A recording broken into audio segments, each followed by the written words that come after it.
বিশ্ব শান্তি আৰু মানৱ জাতিৰ সৰ্বাংগীন উন্নতি মংগল কামনা কৰি পুৰথিমী কুংৰিপি মন্দিৰ প্ৰাংগণত 2000 চাকি প্ৰজ্বলন 1 জানুৱাৰী।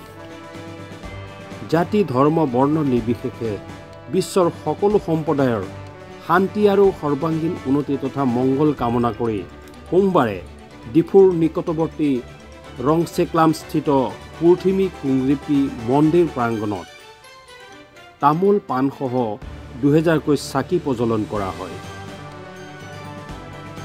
উল্লেখযোগ্য যে ধৰ্মীয় ৰীতি নীতি তথা সম্পূৰ্ণ আধ্যাত্মিক পৰম্পৰাৰ মাজেৰে ইংৰাজী নৱবৰ্ষৰ প্ৰথম দিনটোত যদিহে এই কাৰ্যসূচী অনুষ্ঠিত কৰা নহয় তেনেহ'লে ধৰ্মীয় তথা জনবিশ্বাস অনুযায়ী অনাগত দিনবোৰত অমংগল হোৱাৰ সম্ভাৱনা অধিক বুলি পুৰথিমী কুংৰিপি মন্দিৰৰ উপদেষ্টা বীৰেন্দ্ৰ হানছে জানিবলৈ দিয়ে।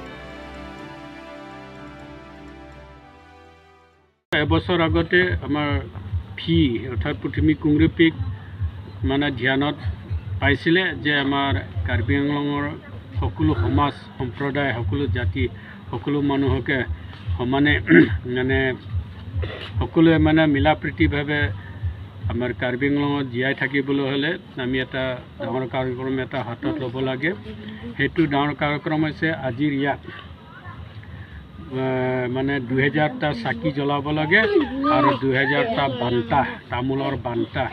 এইটো এটা বান্তাত মানে 5টা তামোল আৰু 5টা পাণ অৰ্থাৎ মুঠ 10,000 তামোল গুটি আৰু 10,000 খিলা পাণ এইটো দিব লাগে আৰু ভগৱানক পূজা কৰিব লাগে। আৰু ভগৱানক যদি পূজা কৰে ডিফুৰ পৰা পংকজ ডেকাৰ ৰিপৰ্ট বকলিয়াঘাট লাইভ।